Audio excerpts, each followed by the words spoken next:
Wow, it's dark. It's supposed to be so dark? Oh no, there's a light missing. See, that's why you don't do shows early morning. The lights aren't on yet. We'll fix that.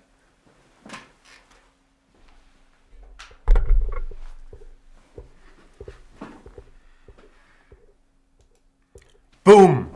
Lit. Hello everybody, welcome to another episode of Banter Blitz with Jan Gustafsson. This show where we play interesting chess games. Unlike this one, we are recording at 10 a.m. German time.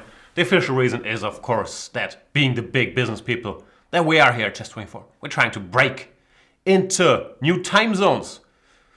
Does that make any sense? Probably not. There must be prime time somewhere in Australia last time we figured out. In the US and A, someone might still be awake. And of course, in Europe, you might have made it to work by now. And you don't really feel like starting to work. So, might as well play a lovely game of chess.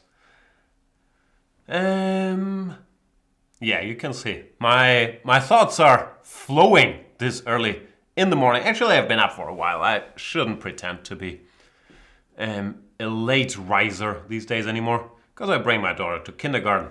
During the week, she's normally there at like 8:30. So I've been awake for a while now. And I feel sweaty. Not sure why. It's not that warm in the studio. Might be just panic, the fear of losing a chess game that's making me sweat.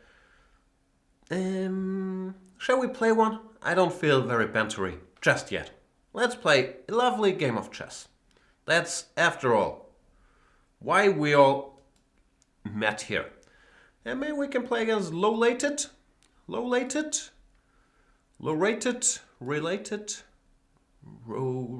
I'm confused. d4, plays knight f6.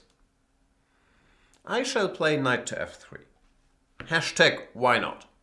g6, normally of course I play boring c4, g3 stuff.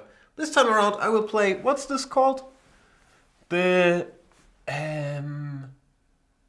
used to play this a bit, I forgot the name of the system.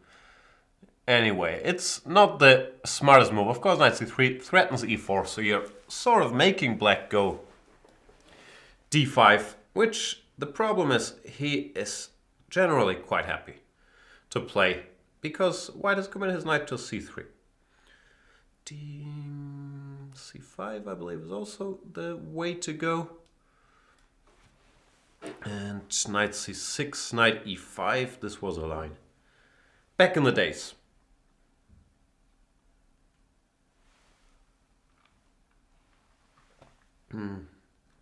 b6, of course, also perfectly playable move. The problem white has in these structures is really the knight on c3. It's making it very hard to achieve full coordination. Like bishop f3 followed by c4. Not easy to get in. So I'm a bit stuck for plans already. I'll play a4. Hinting at a5, but it does not fill my heart with any great joy. Knight c6, very logical. Located, might be a very strong player. So far, I'm not getting 1789 vibes.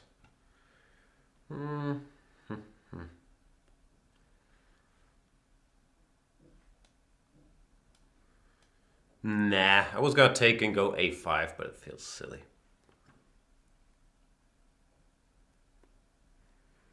What's happening, chat? Urfeuer saying, good morning, beautiful people. What's up, Urfeuer? Carlson Superlight says, Jan, do you like Giannis? I'm guessing he means the basketball player. Who wouldn't like him? Giannis, I believe it's pronounced Giannis, right? Not Giannis. As for the position, is knight e4 something I should be concerned about? Knight e4. de, he takes and goes knight d7. Also fine. No, knight d5 won't achieve me much. Nah. So I should either take one of the knights, take on c6, or on d7, or maybe go knight f3. Just keep the pieces on the board and argue. his knights aren't particularly well placed either. I'll do that. I think the best move is knight back to f6. And then I can think about some of the life choices that I made. That got me to playing low-lated at 10 a.m. Not even having an opening advantage.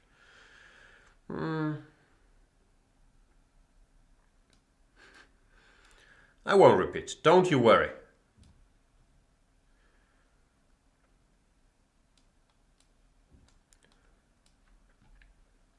Not sure if exchanging this Fianchetto bishop achieves a great deal here, but generally still feels like this is a good bishop, putting some pressure on d4 and protecting the black king against mischief. Is that a word? Mischief? How do you pronounce that word? Can I Google how to pronounce it? Oh, probably I should not. Open Google here. Open Google. Open a different browser window here. Mischief. Pronunciation.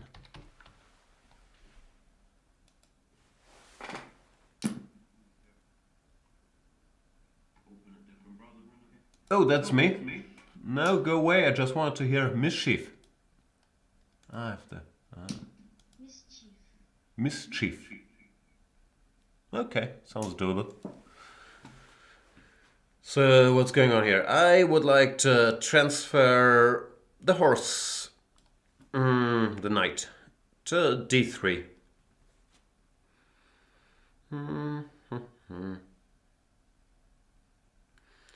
There's some routes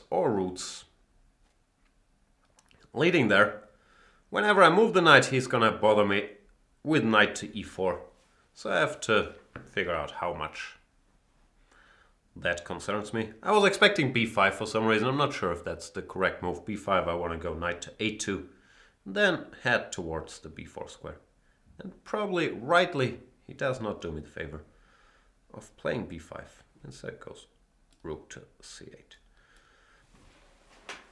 h4 once again, just to, maybe play h5, expose the king a little, maybe have luft for later, and also waiting to see what happens on the queen side, because I still want this b5, knight a2, knight b4 business.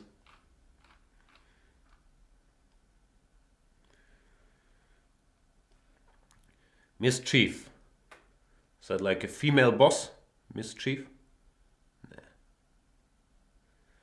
Nah. H5. Where to go? Where do we go?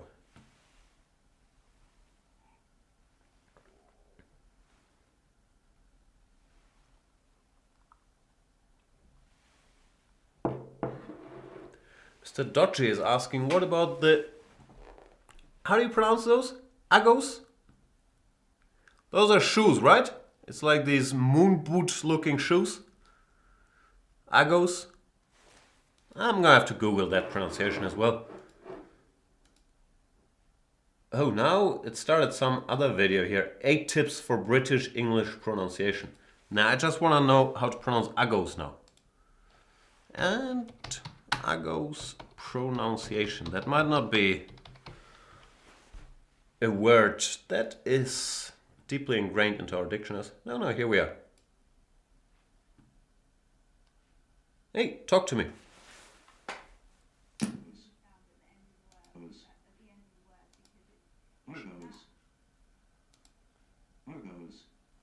I'm not sure this guy is any good at pronouncing words. Agos. Not sure I like it. Anyway, I should probably not lose on time while I'm trying to sharpen my pronouncing skills. Bring the horse. Queen e5, knight f4, something like that.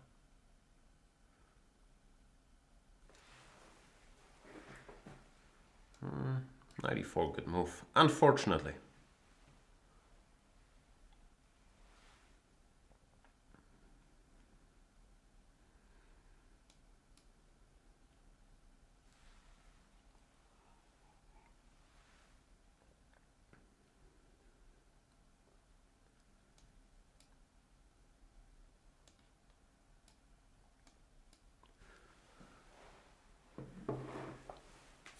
The journey Is it journey or journey? Every word we're struggling with today.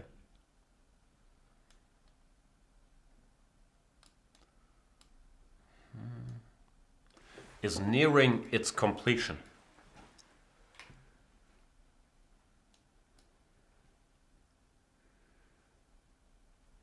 Of course, the reason that I don't know how to pronounce a single word. First of all, let me switch off the speakers to get rid of the echo. Of course, the reason I don't know how to pronounce a single word is A, my Germanness, and B, that I'm such a big reader. I learned all my words from books, all these fancy words I'm using, so I've never heard them in spoken. Spoken word? Spoken lingo? I don't know. As for the game, I'm sort of winning now. I picked up a pawn, which is always nice. And while Low-Lated is trying very hard to open the position and get some counterplay, he's mainly hurt his own king's position by doing these things. So I won this fantastic game of chess thanks to Low-Lated, who played a good game. Should be much higher lated than 1789, in my humble opinion.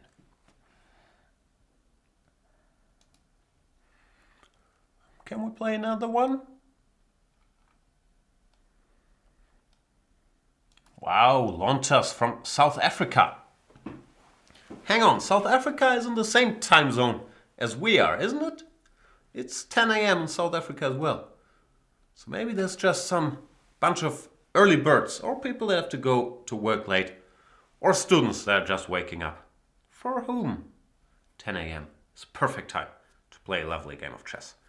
The Caro-Kann, I've never been very fond of this bishop g4, a3, bishop f3, giving up the two bishops, and knight f6 recently has become a more topical move, e5, knight to e4, and there's all kinds of theoretical debates here after. Knight e2, queen to b6, bishop e2 is another move, I believe. d4 is a move, I have to admit, I'm not very familiar with. Where did I see this? I believe our friend Schellingford, he's been recording some video series on the Caro-Kann. Maybe he covers this position? Can't remember. Anyway, I brought the bishop out. But after h3, I'm once again questioning, what have I done? Maybe the bishop had to go to f5 in the first place, because now e6, ugh, nuisance. A little bit of a nuisance. Also, why is the clock here? It shouldn't be here. It should be here, so we can see the time spent on the last move. Now I get the chance to play e6 before he goes for this very annoying pawn sacrifice. Because often these e6 business you have to take, well, that takes like a year to develop your king side. So those are normally not fun things to have to deal with. Can I go? No, that's another crazy move. I should have developed a piece, knight d7.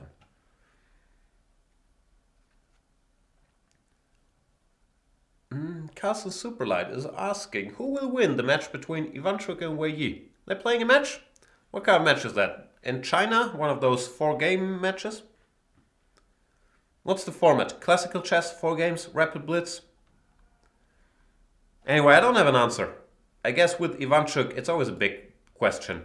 In what form he shows up. If Ivanchuk is in shape, the saying goes, he can beat anybody. If he's not in shape, he can lose to many people. And Wei Yi is not just many people. Wei Yi is a very nasty dude. The problem playing a match against Ivanchuk is it's impossible to prepare, because he plays every opening under the sun. So that could be an advantage in a match. Because Wei Yi is quite good at targeted preparation. Long story short, I don't have a clue.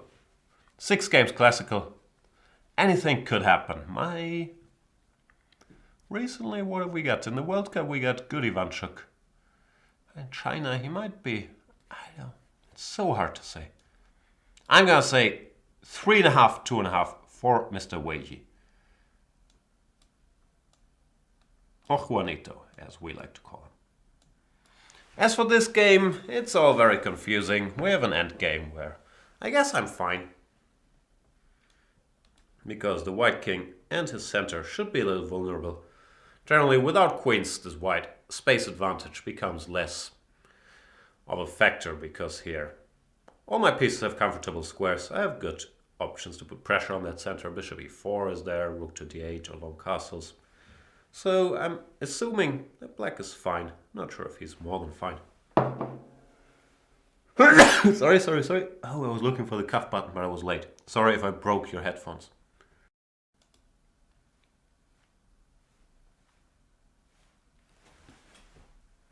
I feel like, do you know this feeling when you don't have a cold yet, but you feel it's coming? Very unpleasant. Don't like it. It's like fighting the T-1000. He doesn't bother you yet, but you feel he's there, and he's not going to go away. So yeah, I don't like that sensation very much. I will try to fight it. How though? I got some weird stuff. Like I was searching my bathroom for fake medicine. I got this. Disclaimer, I'm not a doctor. Don't listen to my medical advice. I have zero clue what I'm doing. But this one looked very trustworthy. Has some stuff written on it in Thai. Let's see. Oh, here. Usage. Rub gently over affected area with a few drops or use as an inhalant. That's what I've been doing. I've just been sniffing on it. Makes me slightly... As for the game, I'm not better. Can we do this? How dangerous can it be?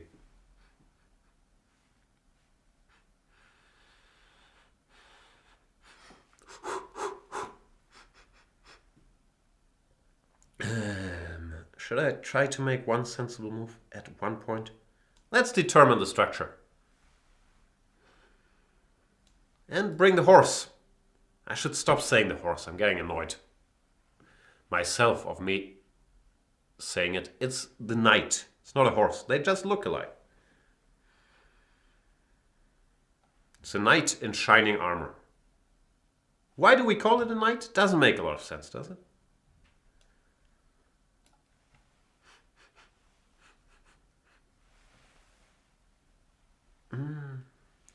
And Bra is saying, Jan, stop with the hard drugs. The cold is not an excuse for taking heroin. No, this is not heroin. It's just some... What would they call it? Yellow oil. I don't think it's heroin based. And on a serious note, don't do drugs, kids. I've never taken heroin in my life. Look where it got me. As for the game, I thought I was doing fine now. But I need a plan or whatever. Some fake plan so I can win on time while I'm executing my fake plan. Maybe push some pawns somewhere. A5, very random move, of course.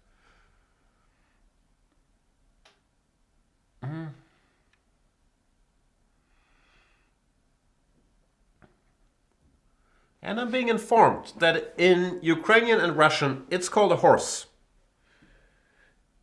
The knight or the horse?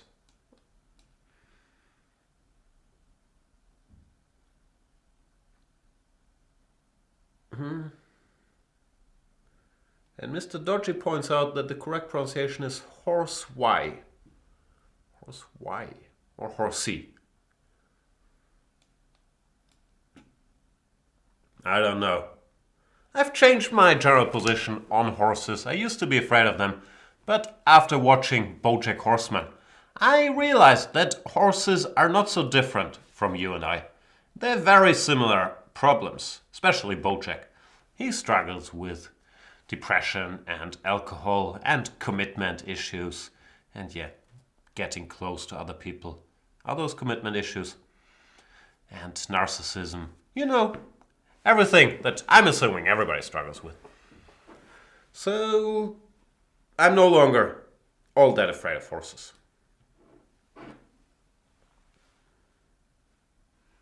See, my horse is doing all the heavy lifting here. Now I'm probably winning. And I will certainly win on time. Can I take the pawn? I thought he won rook a1, to which I had prepared the vicious, well, not really counter, the vicious defending the pawn move. Rook to c2. Now it's knight to c2, because I have to defend the bishop.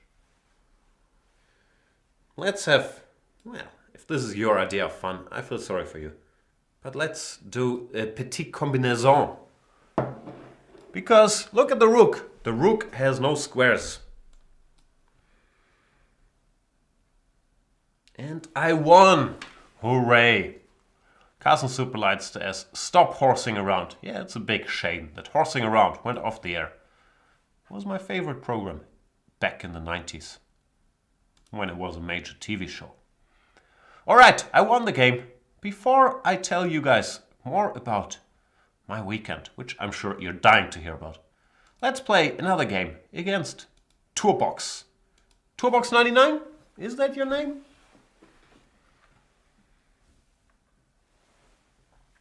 He goes 1 c4. I shall play 1 e6.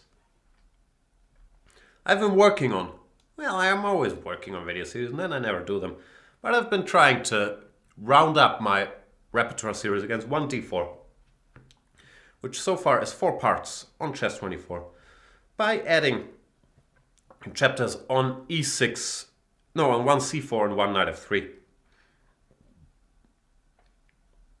And I might do it one day. Anyway, here I went to d5, which probably wouldn't be my recommendation. Probably I'd recommend in the videos knight f6, tending to transpose to the Nemo after d4, bishop b4.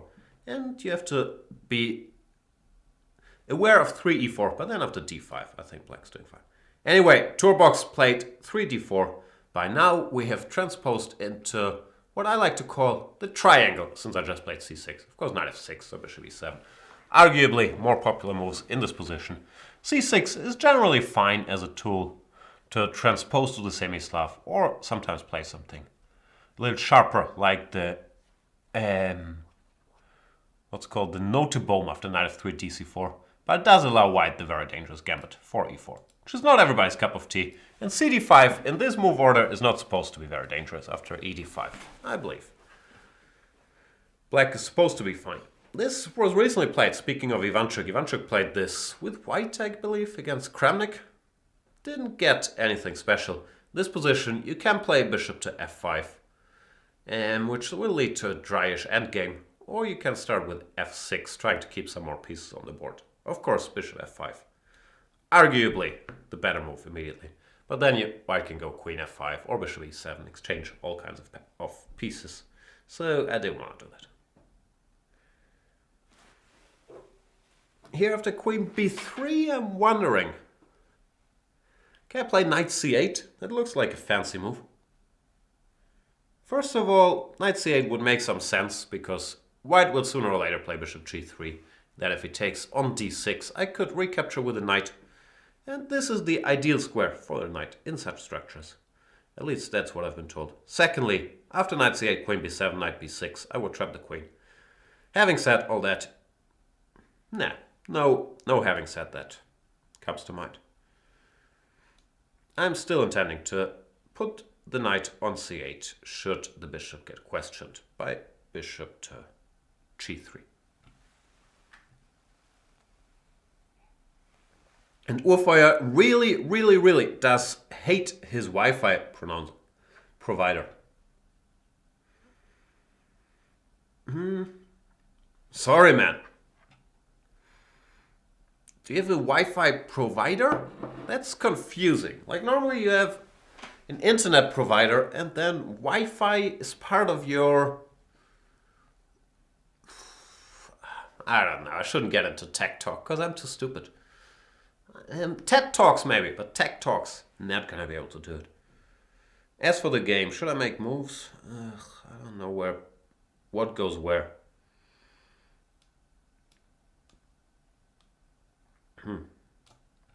This is a dumb move. That's what I do. I wanted to put the knight on f5 and not c8. That's why I did it. But was it wise? Was he fast? Not sure.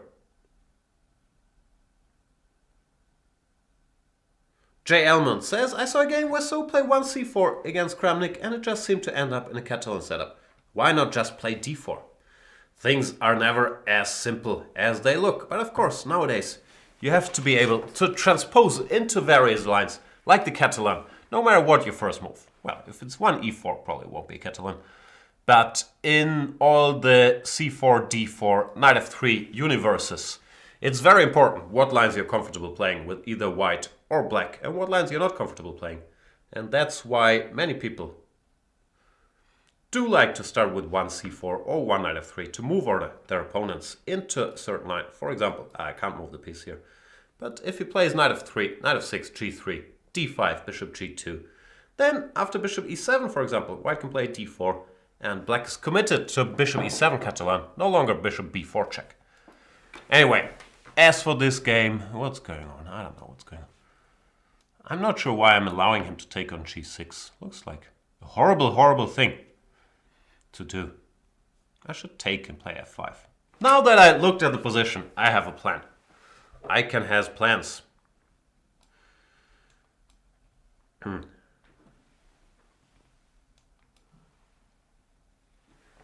See? Plan is coming. Next step. Put horsey on e4. Next step for white. I don't care about your minority attack. Next step should have been knight e2, knight f4, queen out of the way, knight to d3. Because if he's gonna procrastinate a lot about it, I might do bad things to him.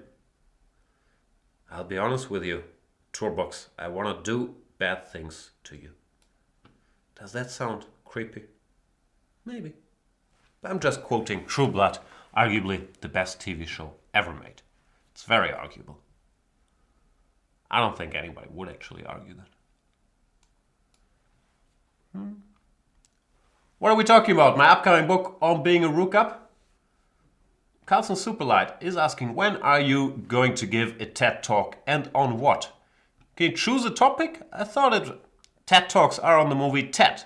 Am I mistaken on that? Maybe he means if I'm going to cover TED or TED 2. I don't know. I'll look into it.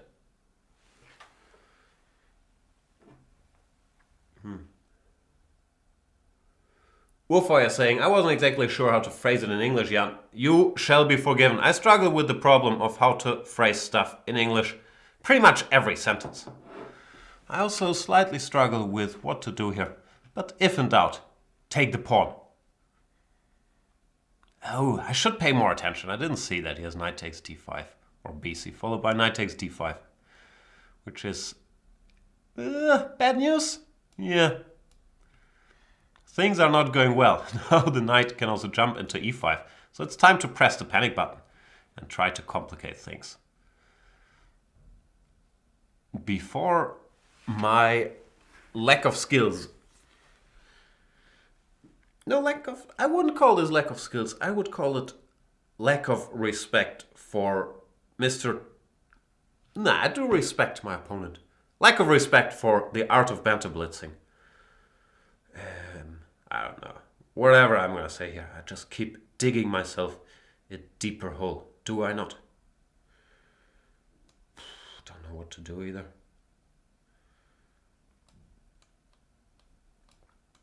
Ooh.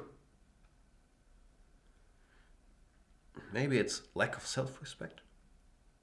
I don't know. Mainly it's whining and winning. That was part 3, chapter 3 of the Rook Up book.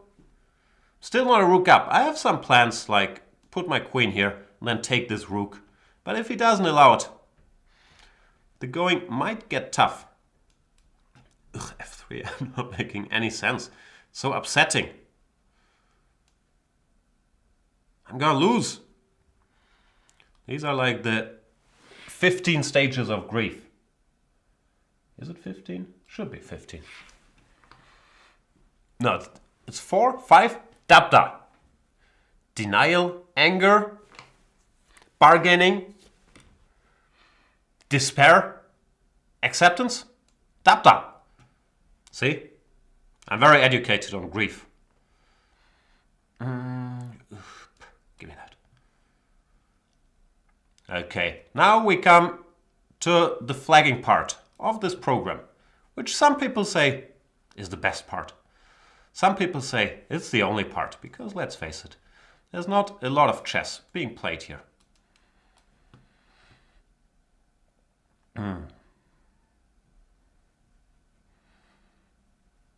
But will it be in time to flag him? It's not so clear anymore, is it?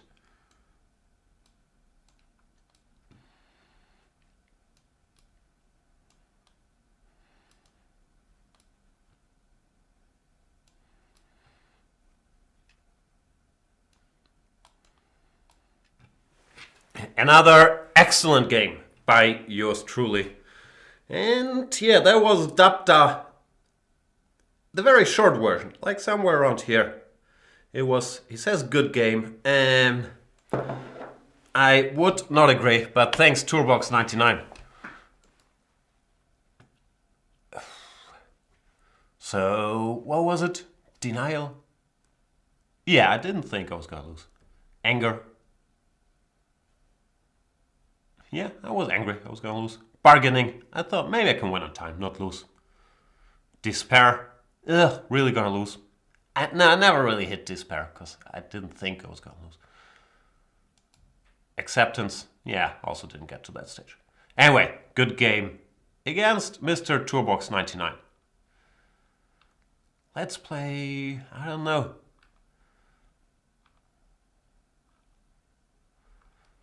Oh my god, it's a FIDE master. Let's play the FIDE masters to get them out of the way.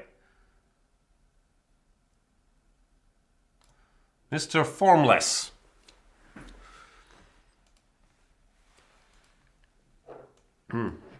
I shall bring the horse. Ugh. Didn't I vouch like 2 minutes ago that I was gonna start saying knight?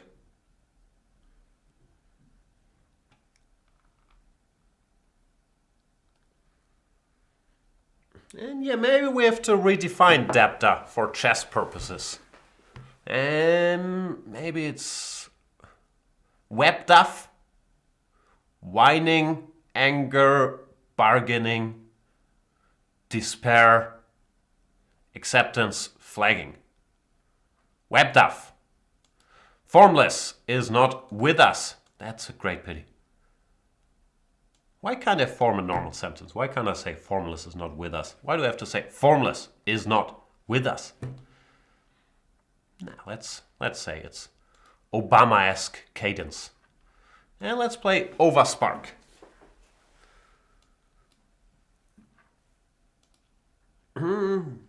Overspark or Ovaspark?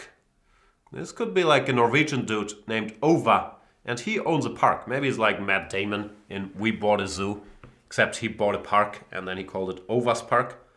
Or he is a distant relative to, I don't know anybody called Park. That's a pity.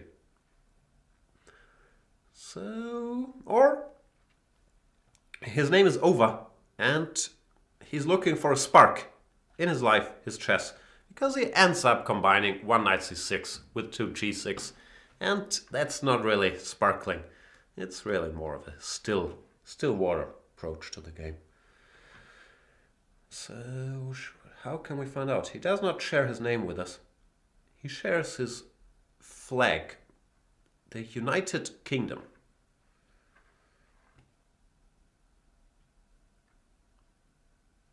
He goes d5 very early.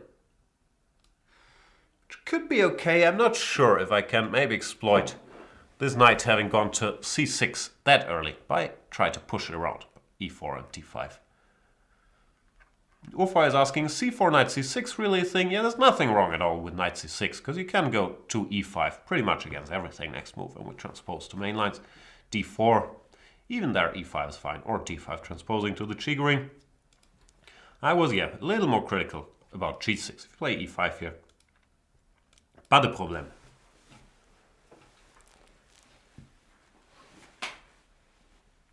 And Ambitious Pawn is saying, make that your next series. Despair, anger, whining, bargaining, and flagging. I think, I should make up my own fake chess principles so that I can then give very expensive chess lessons.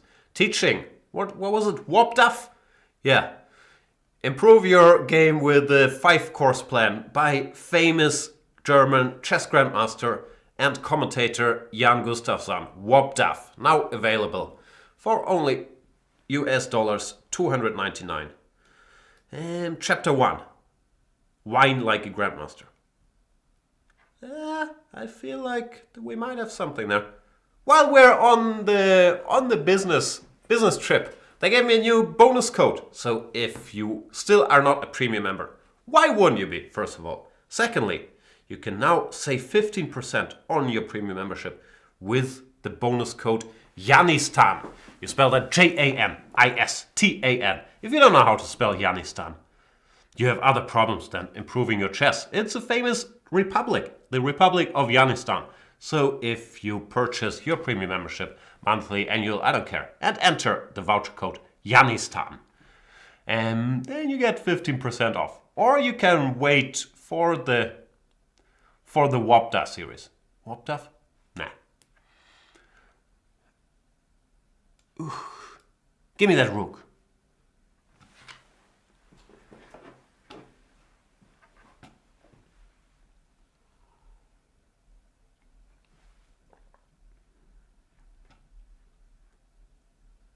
Alright, don't give me the rook, but then let's exchange bishops, and I shall argue.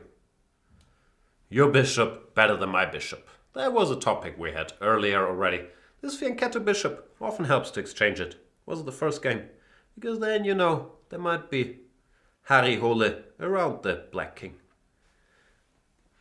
Speaking of Harry Hole, I saw that Snowman movie. What a mess. Looks like they shot half the footage for it only, and then decided let's do the movie anyway.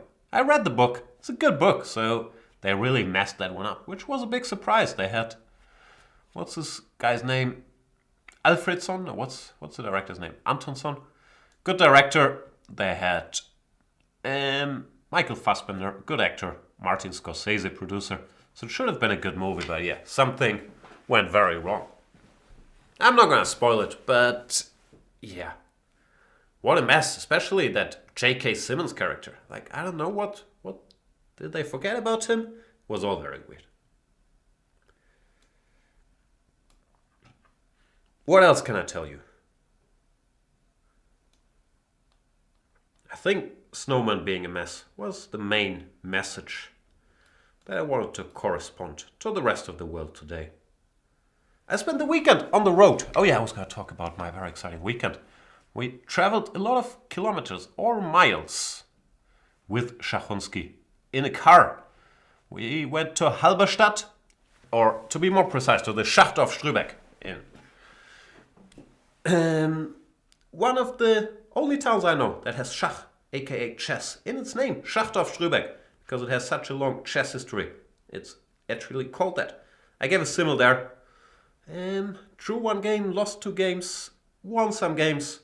So yeah, it was fun, even though we were stuck in traffic and I was a bit late, which I felt very bad about. Then spent the night in Halberstadt and left next morning, Saturday morning, 7 a.m. to Baden-Baden, where I did the exciting thing called live commentary for the local audience in the exciting language that is German. For the Bundesliga matches, Baden-Baden, Schwäbisch Hall, and Baden-Baden against Deitzisau. My team Baden-Baden won both matches. No giant surprise because it's the strongest team in the league. But both Schwäbisch Hall, or are they called Schwäbisch Hall? Yeah, I think so. And Deitzisau have very, very strong teams as well. So it was some good chess on display. Urfa is asking, any chance we're gonna see you visiting the candidates next year, Jan? It's in Berlin, right? Yeah, I'd love to go. I'm not sure how things will be with Argon and so on and the Chess24 situation, but I'd love to go, of course. And Mr. Dodgy is pointing out, it can be hard to flag people in simuls. I agree, it wasn't a clock simul. So I try to put like moral pressure by just running to the board and then standing there with my arms crossed and say, your move. You have to move when the Grandmaster shows up. But yeah, it's weird simuls because normally my edge becomes much bigger the longer the simul progresses because then there's fewer opponents left. And that means that the people that are left have a lot less time to choose their moves. So, as someone playing in the Simmel, it's also strange, because in the beginning, it's often a theory or nothing's happening, and you have like 5 minutes or 10 minutes or however long it is to make your move. And then later, it's a complicated position, and you have like 20 seconds to make your move. So, it must be a weird experience. Not unlike what Ovas Park is facing here, where first he had like 5 minutes, and then in the end he had seconds, and he was under pressure. So yeah, it's tough to play in a Simmel. Having said that, if there's anybody out there that wants to give me enormous amounts of money to come visit your chess club and give a Simmel, I'd love to do it, and I would crush you all. I would not accept any draws. Because I only do that in over-the-board games, where I'm a big chicken. Simmels, I'm a big fighter, because I hate giving people bragging rights. Sometimes leads to me losing games. It makes me very sad. All right. And Puffendorf is saying, Baden-Baden, the city's so good, they named it twice. Yeah, it's a lovely place, Baden-Baden. I like it there. Weather wasn't great, but it's such a nice city.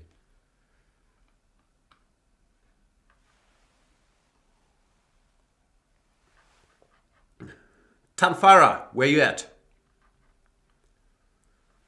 Maybe Tanfara is not around. If you are not around, then a new opponent must be found. Sorry, Tanfara Abortovic.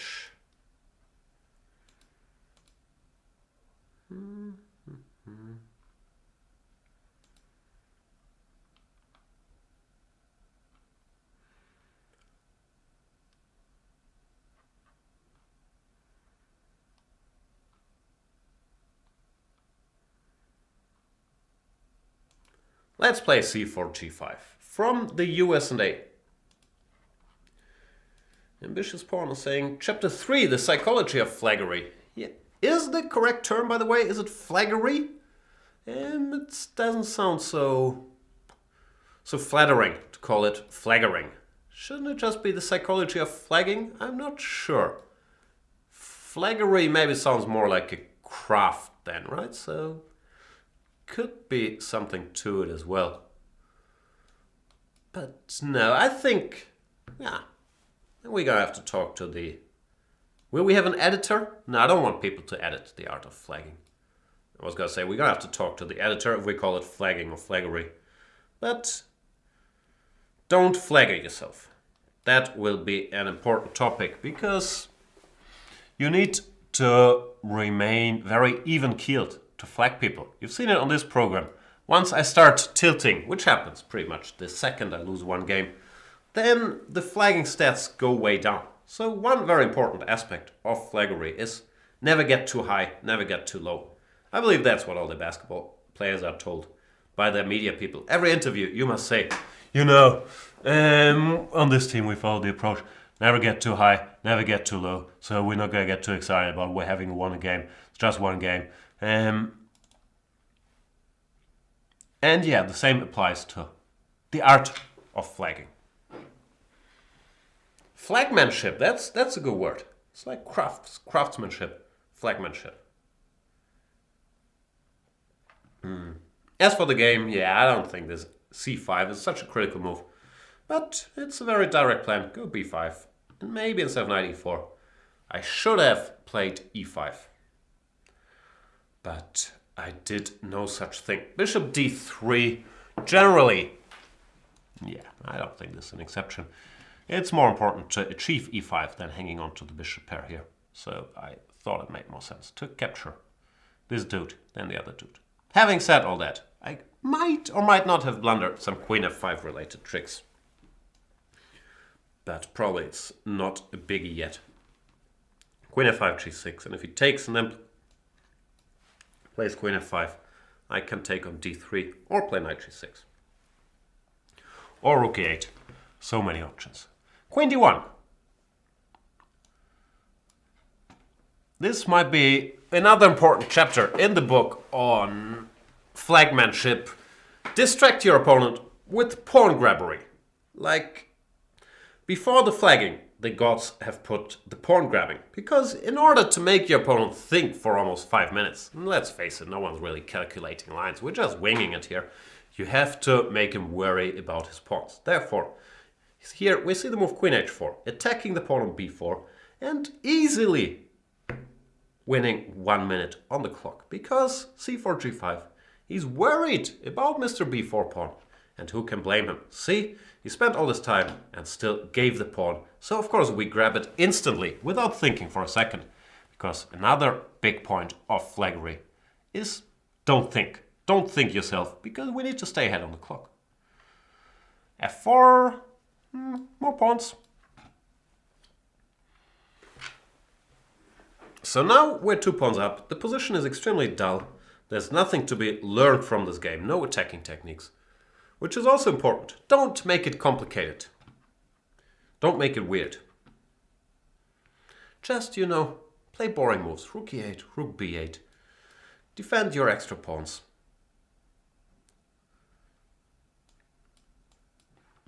Try not to blunder them. I have a feeling I might not be able to win on time, which is kind of upsetting because c4, g5 is playing too quickly.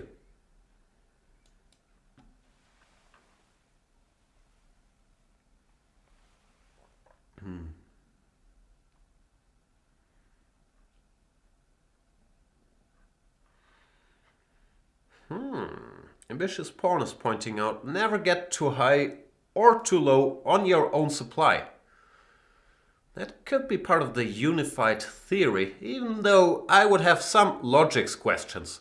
Can you get too low on your own supply? Well, I guess technically. And c4, g5 resigns because the pawns were running. Good game, c4, g5. So I guess technically you could get too low on your own supply if you're running out of supply, right? So you can get high on your own supply by using it, or low on your own supply by not having it. Does that make sense? I struggle with the English language.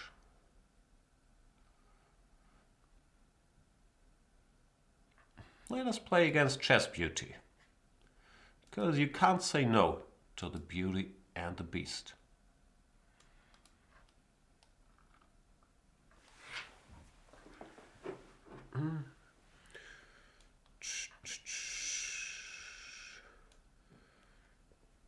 Mr. Dodgy says, young style of chess is so thrilling and inspirational.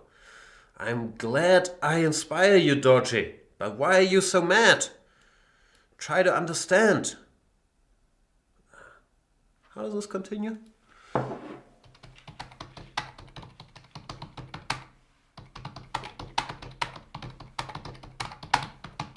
Sorry, I have to Google the lyrics.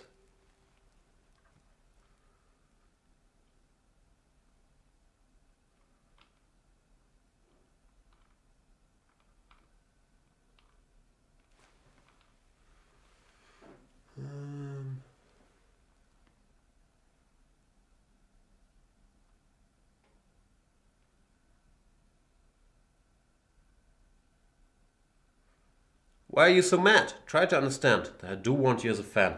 I just don't want you to do some crazy shit. I've seen this... I'm not sure I'm supposed to say shit on this program, right? I've seen this one beep on the news a couple of weeks ago that made me sick.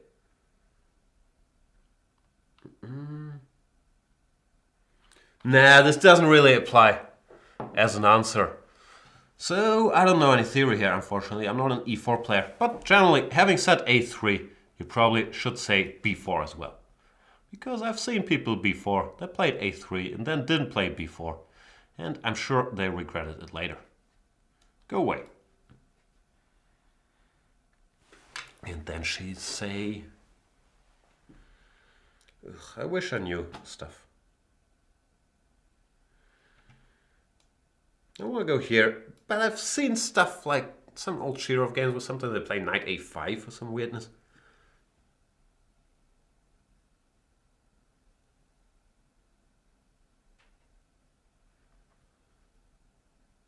Bra has to be kidding. He's asking, is Yanistan going to be a democratic state?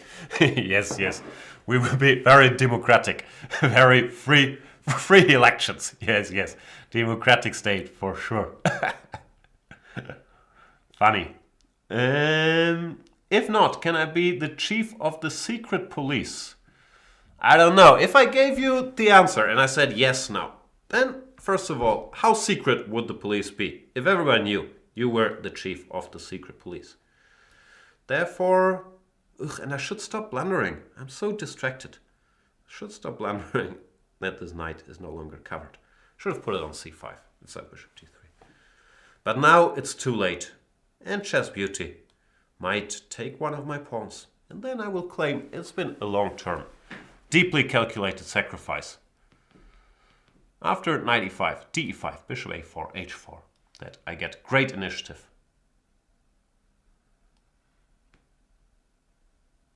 Hagar is asking, is it the earliest Jan ever played Banter Blitz? I guess if we're not counting like Banter-thons where we played all night, this is a new low that I'm playing Banter Blitz at 10 a.m. I was just curious if anybody would show up and if this makes any sense or not. Because you know, sometimes you play at some crazy time. You might get new people who can only make it at that time. And one comment that always annoys me greatly is when somebody like Kent, cheesy bread-esque saying Jan sounding like Radio Jan. It's very annoying because Radio Jan, I'm not sure if you're aware of this, it's a product of my brain. So it's not very surprising that me, Jan, can sound like that creature I created. Anyway, Tourbox99 is saying, Jan, I haven't seen you in the 1 minute pool lately.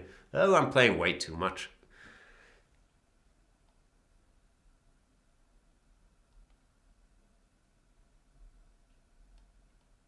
Mr. Dodgy is saying, normally Googling your reply is considered poor form, but that was pretty funny.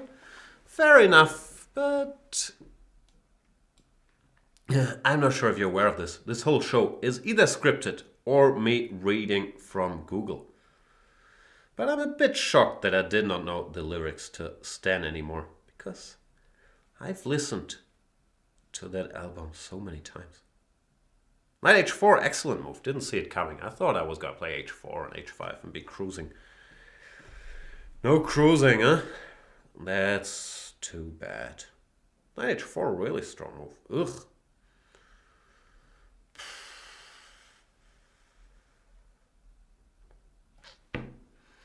It's a hard knock life. Alright, so back to the fundamentals of flagging. Don't despair after you miss something and end up in a horrible position. Don't stare at that horrible position for longer than necessary. It won't get any better. Instead, make some random move that ideally does not blunder your queen. And then hope that your opponent will be greatly intimidated by the fact that he's on live internet TV in front of tens of viewers. So, the embarrassment, should he not make the best move in the position, would be untenable. And you know how it is with the internet nowadays. Everything stays forever. So chess beauty, if you make one inaccuracy here, it will be documented on what I like to call the YouTubes for eternity. No pressure. I'm just saying that stakes are high because whatever you do on the internet is very, very relevant. Because it's not like that every day. There's millions of nonsensical opinions and videos and other stuff being produced out there. Everything matters, and it is forever. Like imagine you're applying for your next job. Chess Beauty. And I'm sure Chess Beauty is your real name. What would people do? They would check out how did he do in his last Banter Blitz game. After this move, queen to c6. Did he see all the tricks that were sleeping in the position, or did he miss something? And I'm not sure you're gonna get the position if people then run Stockfish and they see, oh, he could have gone knight takes e5, didn't do it, spent too long on that move and was taken to Phlegistan. I'm not sure. I don't mean to scare you, Chess Beauty. I'm just pointing out the dangers. So once again, I've been kind of outplayed, but look at the clock. This was a bit unprofessional. Normally, Phlegistanis would play bishop to e7 first, and then, after the rook goes somewhere, pre-move bishop c5, because we might have won another second by doing that. As for now, he keeps making sensible moves. I keep making random moves, so it's all good, baby, baby. Now let's start the fake attack on the king side, just to, make him spend more time on, oh my god, he might try to checkmate me with gh6, queen g7. I have no such intentions. I just want to see these seconds ticking away. Time is ticking away. You gotta live your life day by day. I'm not sure if you guys are aware of this, but I am a fantastic singer. Why did I take here? I thought he was going to play king g7. That's one, if there is a drawback, of the only trying to take them to Flaxville every game. If there's policy has one drawback, is that sometimes you can miss fairly obvious moves.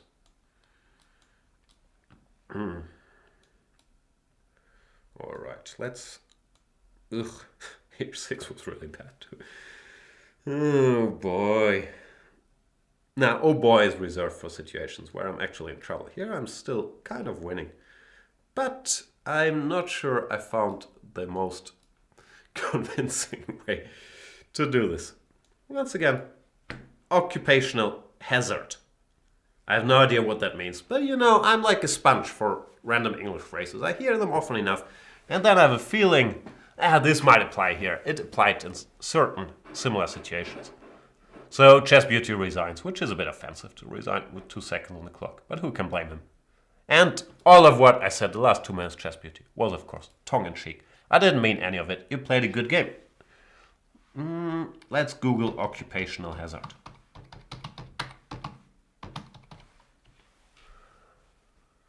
A risk accepted as a consequence of a particular occupation. Yeah, that's fair enough. A consequence of the occupation, a risk of the occupation of being a flagger is that sometimes you might make horrible, horrible moves.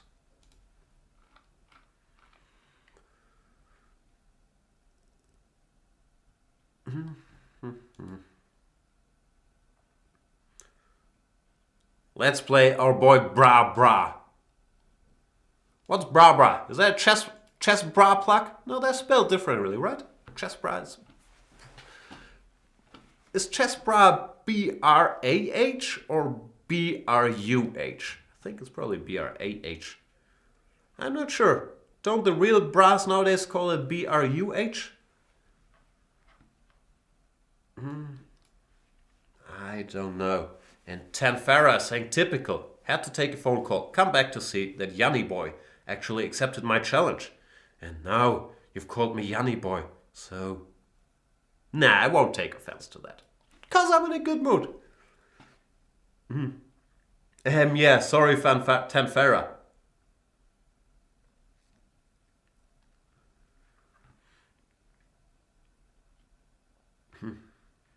F3, by the way, is not as silly as it looks. I used to play this move when I was a younger man, trying to get some weird positions after c5, d5. The problem with f3 is that after castles, e4, d5 is okay for black. But d5 immediately, you always have to be very careful that Mr. Poor Bishop here does not end up in a bit of trouble. Because now after queen a4 check, I want to take it. And knight c6, sometimes possible, and then queen c6, bishop d7, queen b7, and then, I don't know, chase that queen around.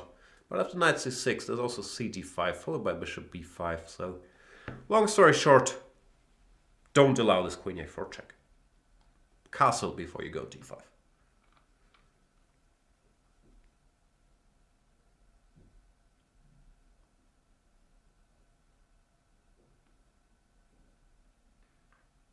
And opponent disconnected after knight bd7. That'd be a weird spot to disconnect. Now he's back.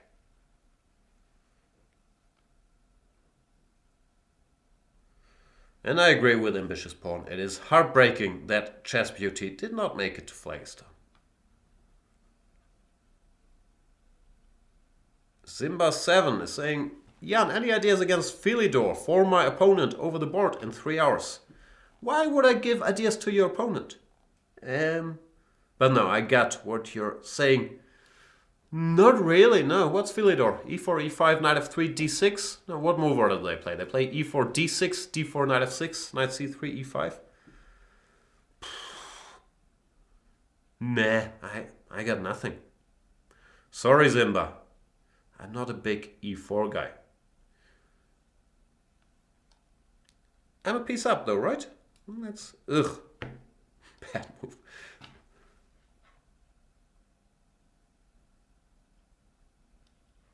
And Bra keeps disconnecting. What's going on there?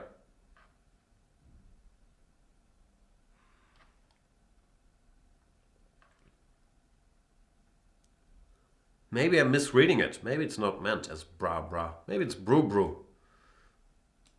Maybe it's an Italian name, like Sabino Brunello. Maybe his name is Bruno Brunello. I doubt it. You never know.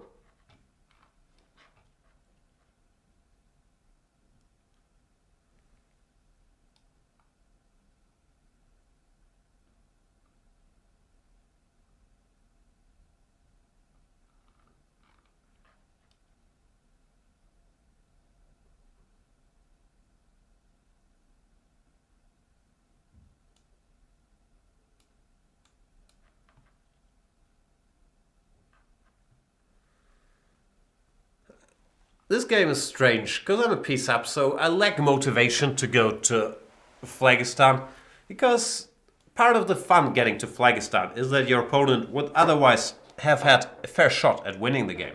So you hurt their feelings and sort of destroy their will to Banter Blitz along the way, which is, as far as I can tell, the purpose of life, right? You don't want people to take any enjoyment out of their interactions with you. Ideally, you want to crush their spirit, slightly at least. At least that's how I choose to live my life.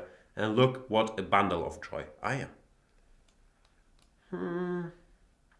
And here, since I'm a piece up, I don't really have that option anymore to break him. So I don't know how to take it from here, Bra.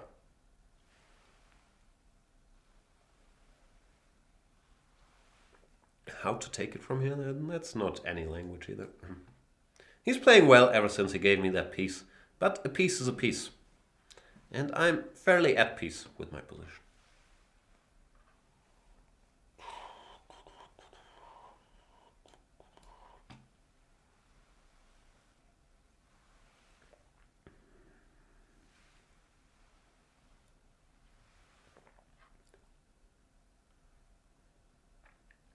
So why is Zimba playing tournament games on a Monday morning? Aren't you supposed to go to school? What's going on there? Is it holidays?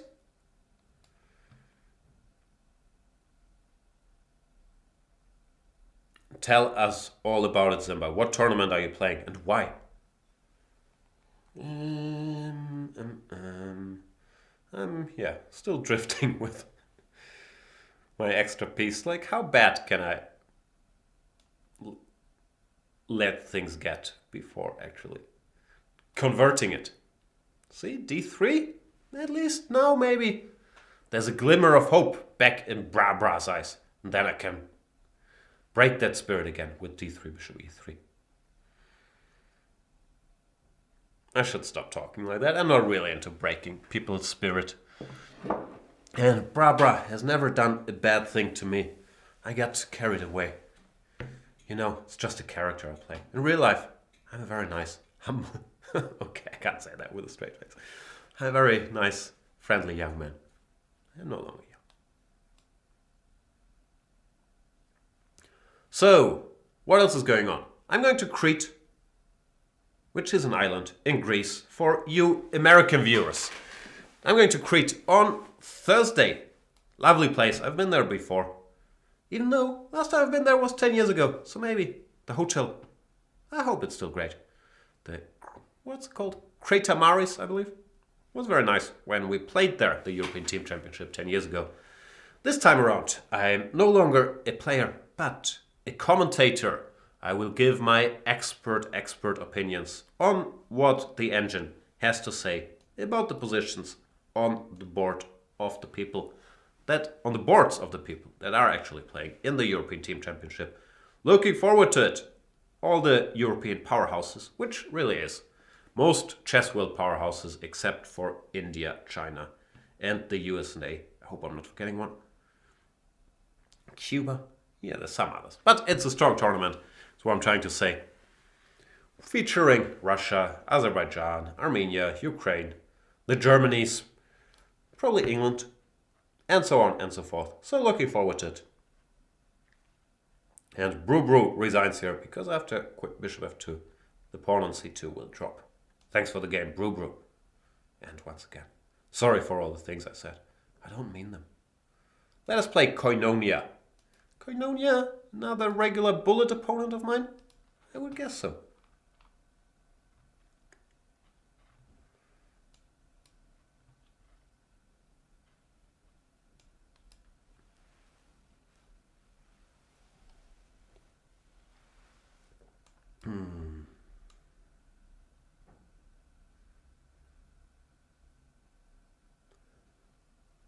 In the position after cd95, I have a long history making all kinds of random moves. This is one that I've played plenty.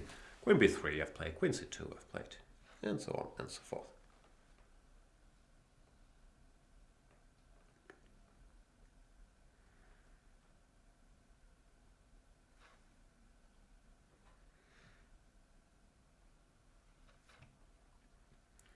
Oh, and I've created a monster in the chat, I said.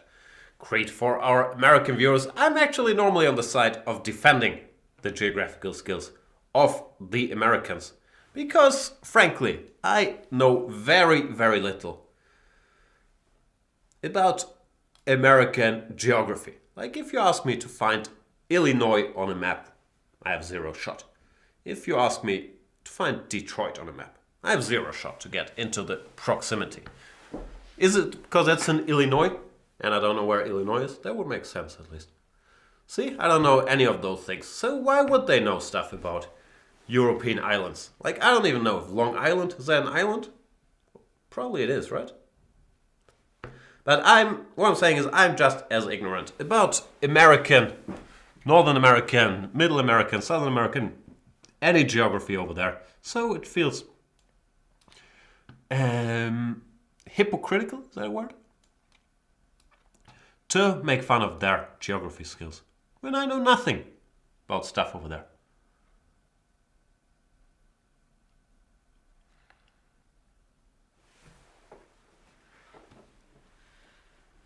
And Nightwish is asking, Jan, are you looking forward to participate in the OIBM in Bad Wiese? It's a really nice tournament. No, I'm not participating, as I've said on this program many times, since I am going to Crete, which is the one I just talked about.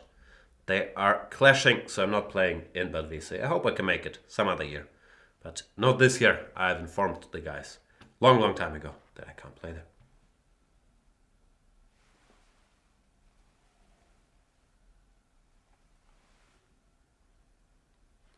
Mr. Dodgy is saying, I think Jan is overestimating those commentating gigs versus playing. No short draws and commentary. That's true, but I'm not sure if you've ever seen my commentary. I don't prepare for those things. So you save like 5 hours preparing. Even if you then make a short draw. Still, the anxiety, because you don't normally know if you're going to get your short draw, is not there when commentating. And of course, I'm slightly lying when I'm saying I don't prepare. I look at stuff a bit. But of course, when it comes to workload, being a player is so much more stressful. So, then again, you don't get the payoff. Like, if you do commentary, and I make like 10 dumb jokes per day, I don't go home with that warm, fuzzy feeling. Oh, I won a chess game. I feel incredibly confident today. Nothing can ruin my mood. Except my fantasy basketball team not doing well. That will consistently ruin my mood. The stupid Markel Fultz. It's very upsetting. Anyway, what were we talking about? This game, Koinonia. Oh, Koinonia is a tough player. I should give even more effort. I won the opening battle, I thought, but then I was distracted by whatever I was talking about. So now, I don't know what to do anymore. I don't feel at home in this world anymore.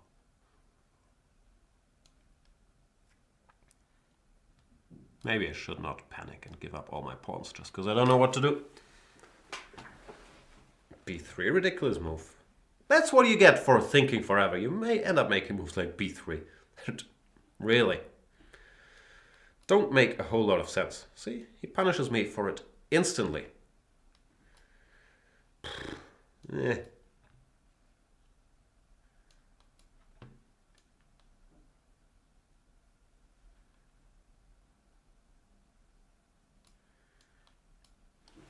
Is it time for the 5 stages of grief already? I'm worse because of this idiotic move that I played after long thought.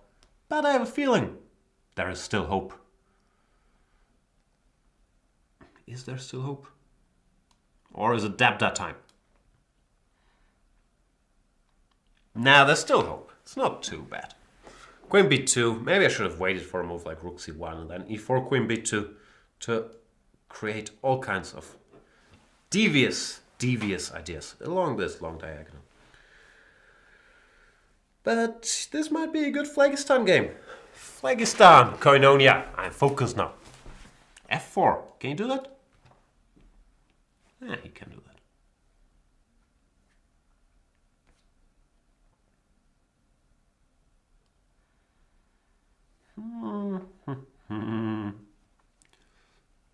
Queen e6. Is queen h3 a threat?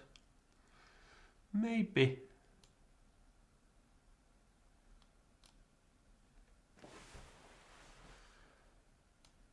I'll ignore it though, because I'm a horrible chess player.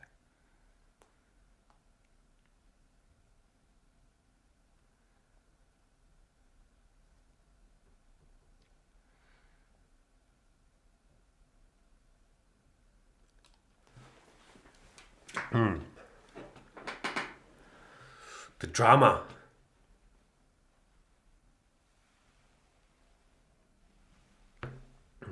As we know about flagging, very important to make your opponent come after you. Because if he doesn't have anything to think about, it's gonna be very hard to take him to Flagville.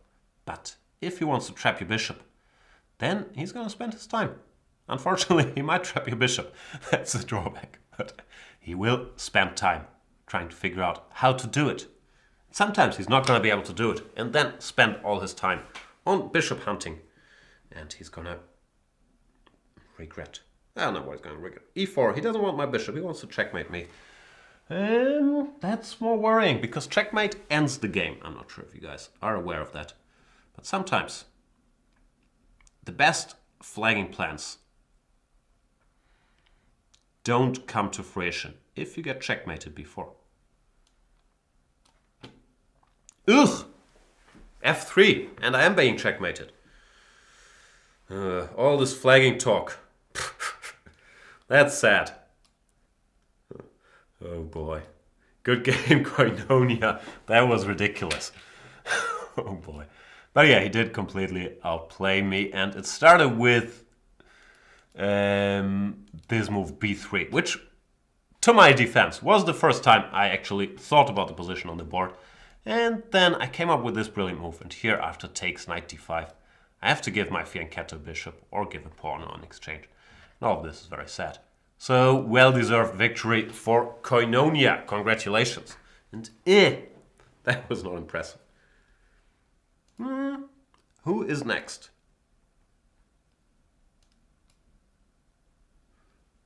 What's this name? Schwobas-Egel? Schwobasegel?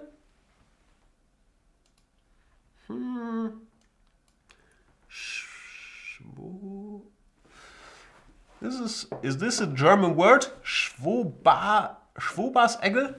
Schwobasegel.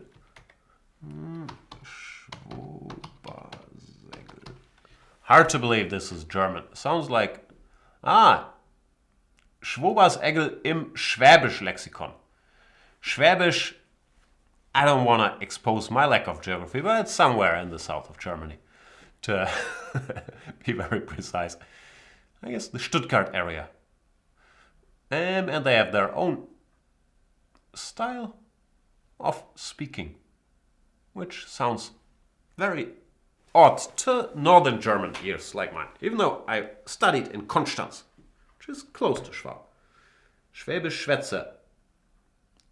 Schwäbisch zum Anhören. Schwoberseckel means Schwabenseckel. Schimpfwort für die Schwaben. So it's a slur against people from Schwaben. Schwoberseckel. Maybe he's not from Schwaben, but he really dislikes them and he wants to offend them in their own language.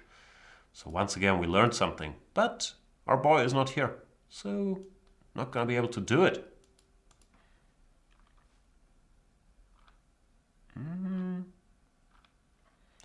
Who else shall we play?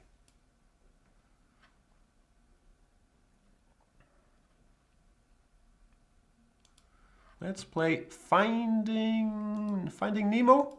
Finding Nemo Dad. Didn't we play Finding Nemo Dad the other day? I recall talking to myself about, is it Finding Nemo's dad or is it Finding Nemo not alive, aka Dad? I don't know. Maybe it was a bullet game? We will never know.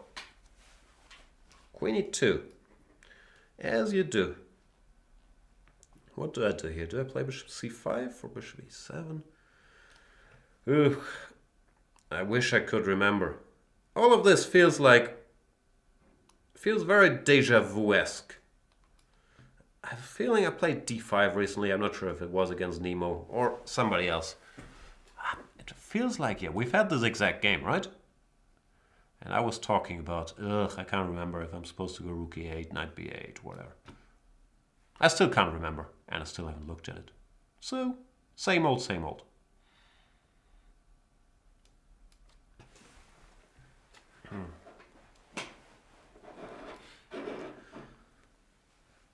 Not sure if my setup makes sense here. I never thought queen e2 was that serious a move, but you still have to figure out a way how to arrange your pieces here. In general, this rook e8, h6, bishop f8 is a fairly reliable way to play in many of those positions. Here after knight f1, I'm not so tempted to play knight a5, bishop a2, c5, which looks plausible. But it feels like, since this knight on b8 is always stupid in these positions, like knight b8 trying to go to d7 could make some amount of sense here. Then, depending on circumstances, I can go c6, fighting against this bishop, or I can just play c5 anyway and prepare c4 more or less, forcing him to take on d5. We'll find out, but generally, yeah, here it feels like rerouting the knight here looks sensible. The question about c6 is, am I vulnerable to breaks in the center with d4 then? But I don't really have that feeling in this particular position. So now I want to complete some more standard moves, like g6, bishop g7 is also a typical follow-up here. White does the same thing, plays more standard-esque maneuvers for these positions. But after knight h2, I feel like it might be time to deviate from the schemes that we all hold dear and do something slightly different. Then again, schemes are schemes for good reasons. Often deviating, not ideal. But somehow this maneuver looked interesting to me, trying to go for some quick knight to f4. I don't like it anymore. I changed my mind. What have I done? ED. I want to go here.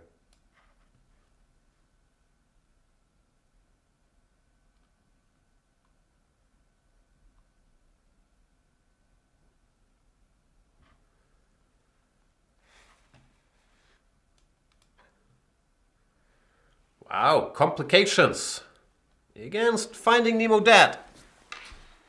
So how do I do this? CD wants to take and go queen to f3. Does that bother me? And if so, how much? Because I can go knight takes d5 as well. but it feels slightly wrong somehow. Yeah, still do it. CD and takes and queen f3. It felt like the position was becoming a bit too dry, even though I could have tried to point out this knight on h2 was misplaced. I shall try to do the same thing after knight d5. And queen f3 anyway. You know what? I'm not afraid of self-pinning. I'm not. Maybe I should be. There's been very few cases in history where someone self-pinned and enjoyed the experience. It's like,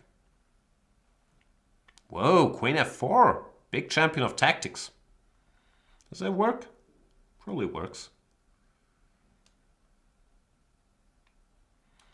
That'd be upsetting. But let's see. So currently I'm a piece up. The problem is I'm going to lose this piece, and then I'll probably be 1 or 2 pawns. Who's counting down? But I shall try to generate some activity along the way. Ideally, of course, I would prefer to just stay a piece up, but that might not happen. Okay, let me focus a little. So he should probably go queen f3. Then if I go queen c7, let's say, hitting the knight, he can just go knight g4, so that's not gonna cut it. Goes queen g4, I can still go h5 if I want to chase him to f3. Which, of course, as usual, has pros and cons.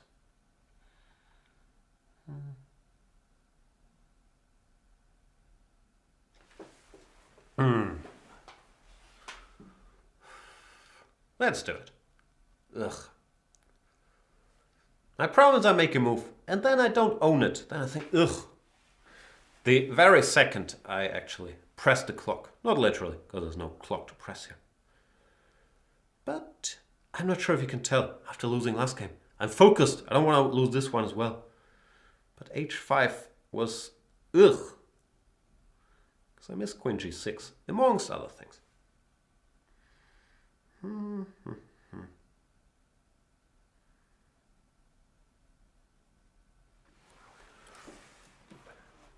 Yup. Finding Nemo dead does not forgive me for all these indiscretions.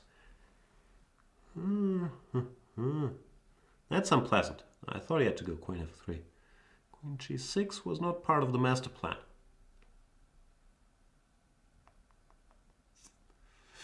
Hey. No tricks. Don't you hate it when there's no tricks? Nah, h5 was ridiculous.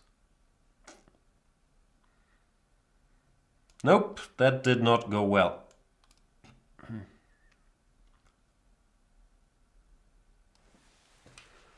That was just sad. Sad. At least he seems dedicated to spend all his time, even on only moves like queen takes f6, which might, once again, roll this train out to Flaxville. What is this? Is this some super tactics? Rook e4, rook d5? If you spot stuff like that, that's unfair. I can't compete if you spot stuff like rook e4, rook d5.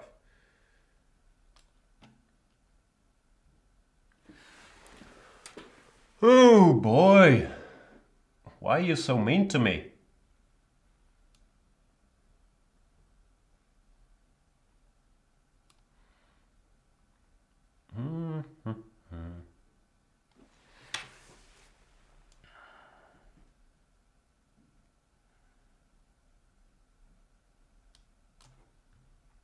Another horrible move, but I just could not go along with the script. Often a problem I have. I'm not very agreeable.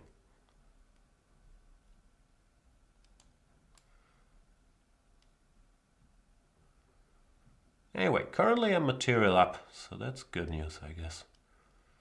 Of course, the position is still very sharp, but I'm focused. I'm not sure if you can tell. Very focused. I'm not sure if saying that I'm focused actually makes me more focused or makes people think I'm more focused. I don't know how stuff works, but I do know that I'm now a piece up. which I like. Me likey. And therefore, finding Nemo dead resigns. What happened here? So first of all, of course, here he could just take and then take here. And I will play c5 and hope to have some compensation, but it shouldn't be enough compensation for 2 pawns. Because, yeah, I missed queen g6, which was very strong. And now all my nonsense like queen c7, knight f3 no longer works. But he went for this. Takes, rook e6. Here, I guess, white should just take now.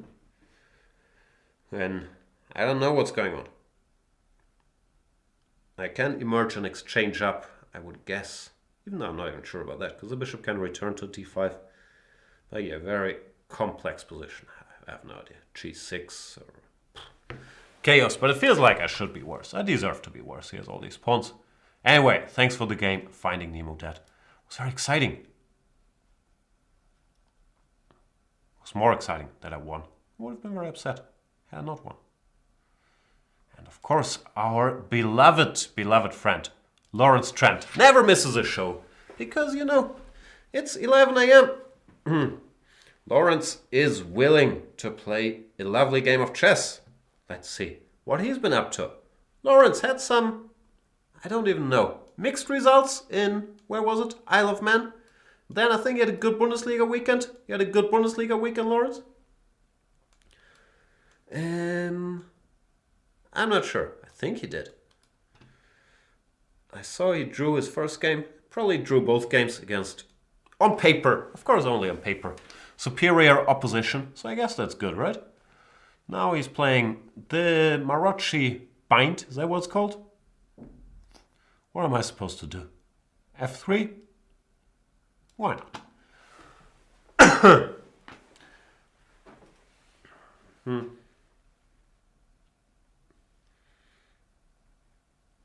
And Lawrence revealing a deep knowledge of the subtleties here.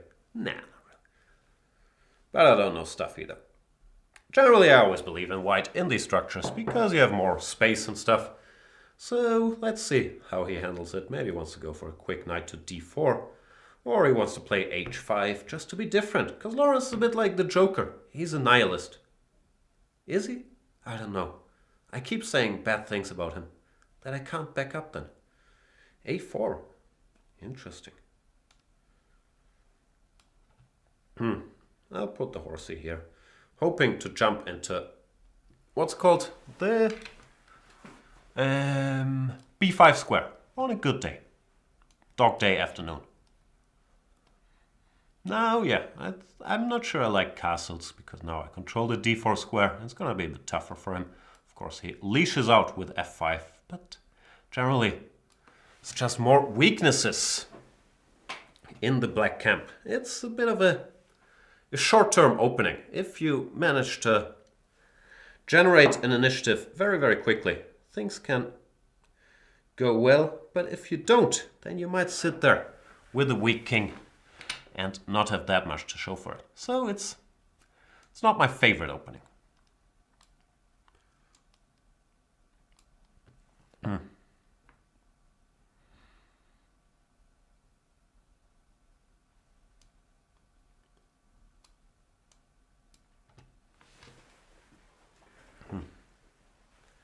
But of course, it fits Lawrence's enterprising chess style very well. He's going to take and play e5, and then I'm going to have to calculate. But I'm going to take on d6 and then calculate. The problem is similar to the Dutch, that this f5. Nice move, but also slightly weakens your king. He plays e5 directly, intending to jump to d3. Who can blame him? Problem is e5 blocked his bishop, so I'm expecting him to keep pushing that agenda by going for some quick e4 as well. He goes knight d3. No threats, are there? We'll find out.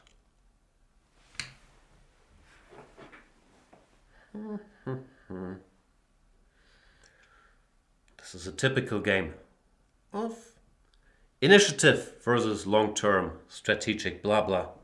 I have to be careful not to let him get too much of an initiative. If I manage, then I'll be in good shape. But so far, I'm not sure. Rook AC1, I haven't done a stellar job of not letting him get anything. Still, there's always Flagville. He's thinking about e4 takes, knight b2. Like, how can I set the board on fire? But not that simple. g5. What is g5? Wants to go knight f4. G5. Weird move. All right.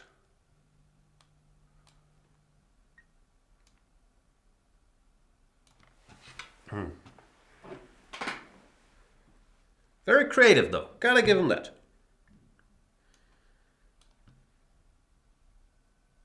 G4, I'm not sure it was part of the plan. Let's be honest here, Lawrence. You were intending to recapture and then you saw bishop d3. Could be annoying. Is that an accurate read? Who knows?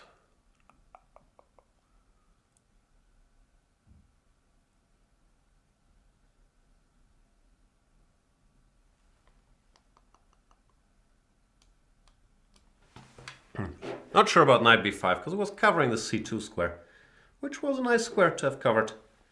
But it's also nice to, you know, threaten a3, attack the d6 pawn. So the drama continues. e4.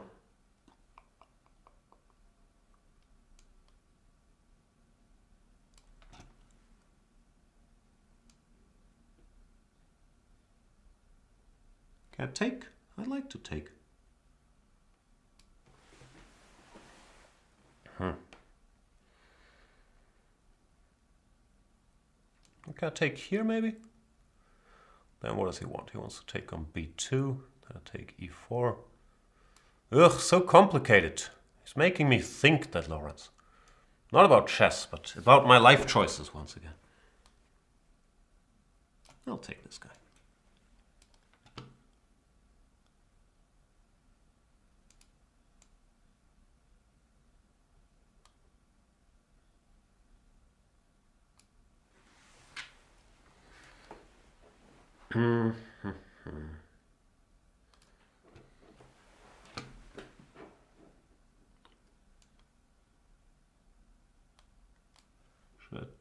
Yeah, I guess I should take first. So complicated. I don't even know what's left. But full disclosure, I did miss. Rook takes f1. So probably things haven't gone well here.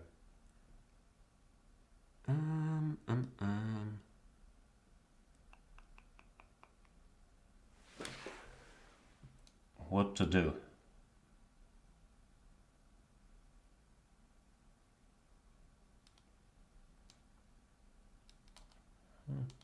No, let's go here.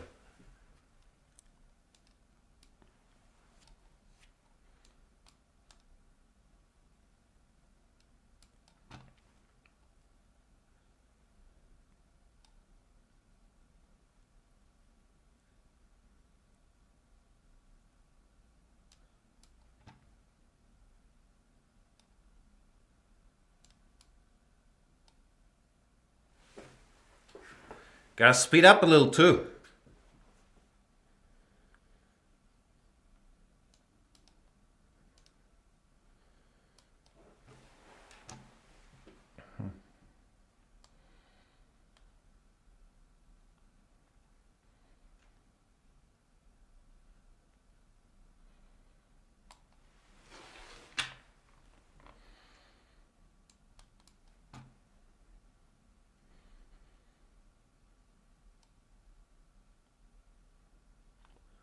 Drama, baby.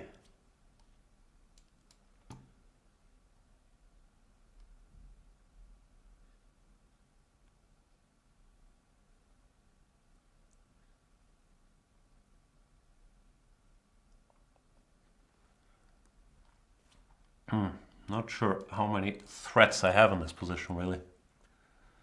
But what can you do?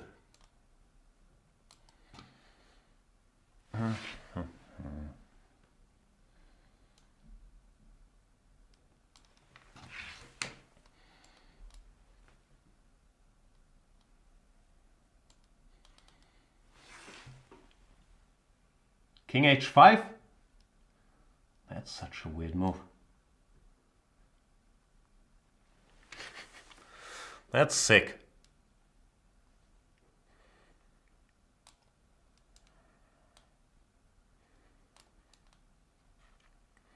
I'm gonna lose to Lawrence. This is the worst day of my life. Literally.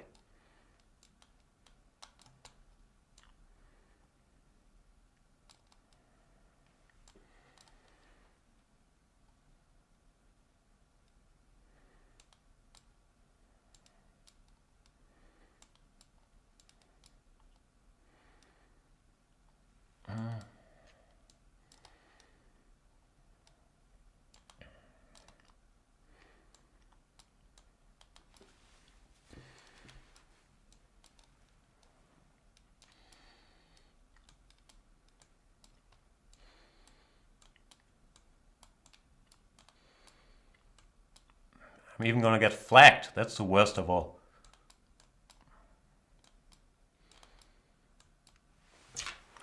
He did deserve that one. I hate to admit it. Even though I was so fast in the end. How did I not flag him here? Rook e3 was a pre-move. But no, can't whine about that. Good game, Lawrence, who, yeah, played a bad opening, but then, well, he did outsmart me in the complications, and he managed to create some. That is his forte, so gotta give him credit there. Excellent game by Mr. Trent. Not excellent. But good, good. I think good is fair. Let's play one last game and then go home. Actually, not go home, then start our long workday. Trying to, get stuff done. Always blame? Let's play one noob.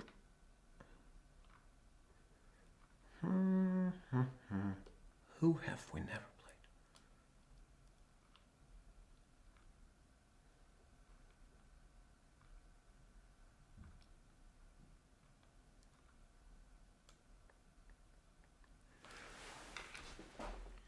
No noobs around? I'm looking for a fresh victim. And I guess I have to do the unthinkable and play against Tan Farah.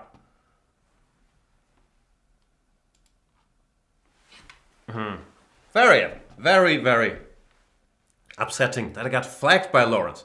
Like, to get outplayed is hurtful, but to get flagged is really, really hurtful. It was so close.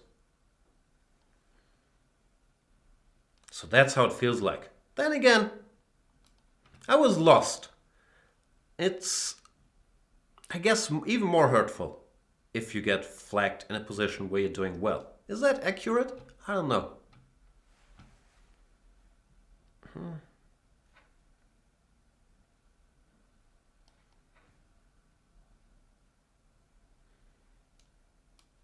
As for this game, I managed to grab a pawn already on c4, so that fills my heart with great joy. Theon Greyjoy. But let's make it weird and go knight b7, e5, g5, leading to some Sveshnikov-esque positions. Now that he doesn't do it, now no second chances. Now I'll go queen b6, tending to play bishop b7 and c5.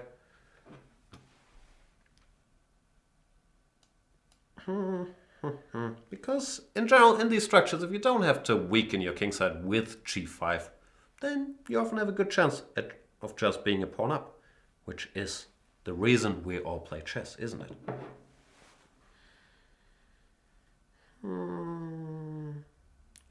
Having said all that, I don't know what to do except g5. Maybe c5, but it looks very risky after d5. Still, maybe d5, e5 then. Keep the position closed. Actually, it doesn't look that risky now that I think about it.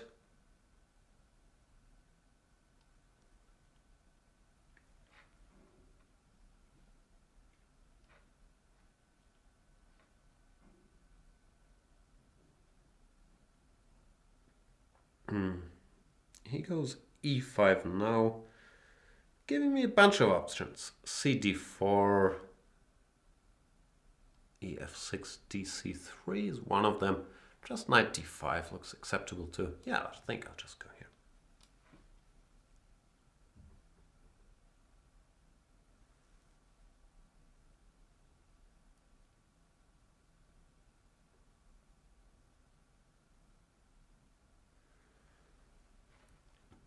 And Mikhail J is saying, Jan, if I get a 1-year subscription, can I get a mug signed by Svidler? If it's signed by you, I want the sub for free though. And in general, my advice would be, if you're asking for free stuff, don't insult the person you're asking for it in the same sentence. I could be wrong about this, but I have a feeling that might not be the way to get free stuff. So, I'm sorry. The answer is no. You can't get it.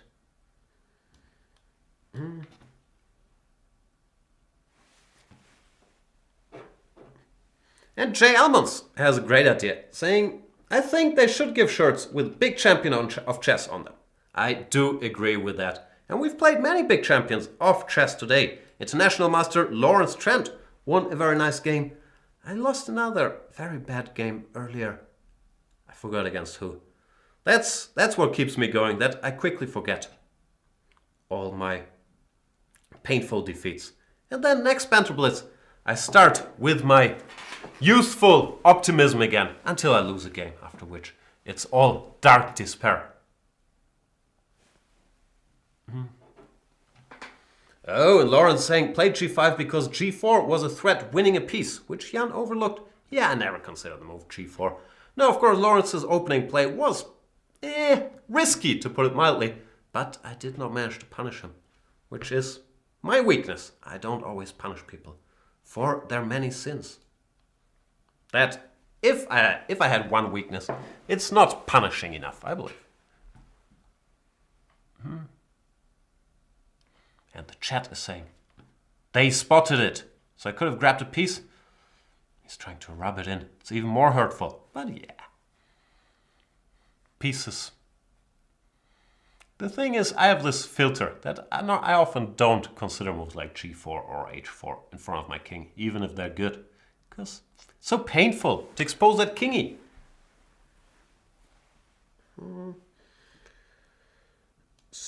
Which is why I like this game.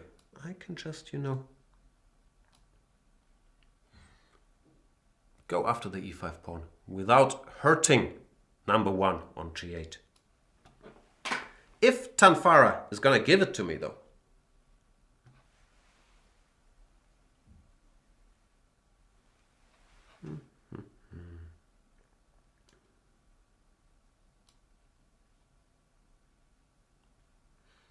this might be a first on this program where I could have taken a pawn.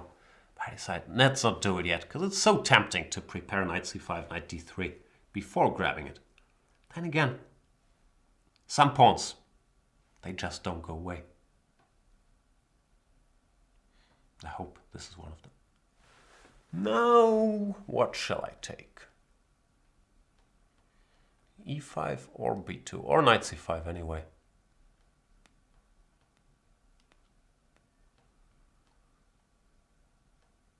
Let's take this.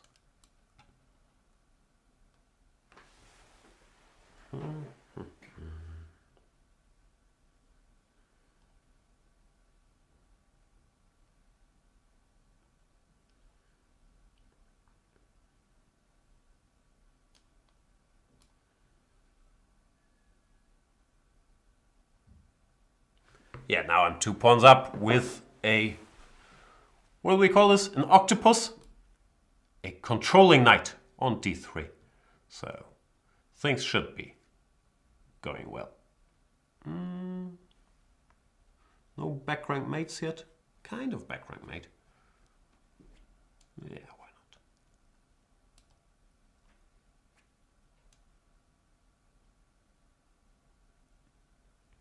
not? It's a back rank mate combination that only leads to a rook endgame, so it's not that sexy. But I shall have a couple extra pawns in that rook endgame.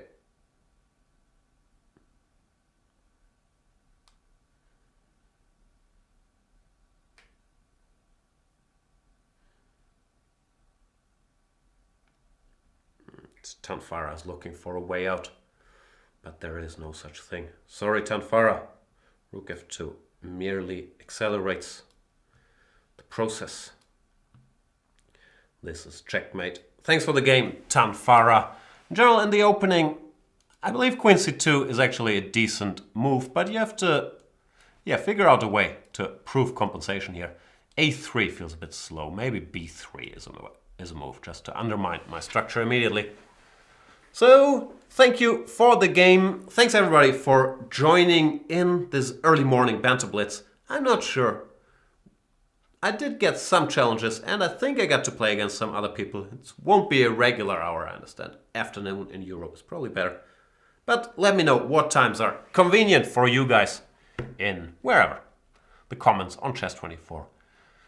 And we shall try to make it happen, because I'm so flexible. We're discussing, is this a Chess24 mug? I think so. Yeah. That's it for today. Did I mention the great bonus code? If you're not a premium member yet, but you want to go premium, you can do so and use the bonus code Yanistan, which automatically gets you preferential treatment when applying for Yanistan citizenship in the future as well. So use the voucher code Yanistan to get 15% off on your premium package, which is already a big bargain. That's it for today. Thank you guys so much for joining, and see you next time. Bye.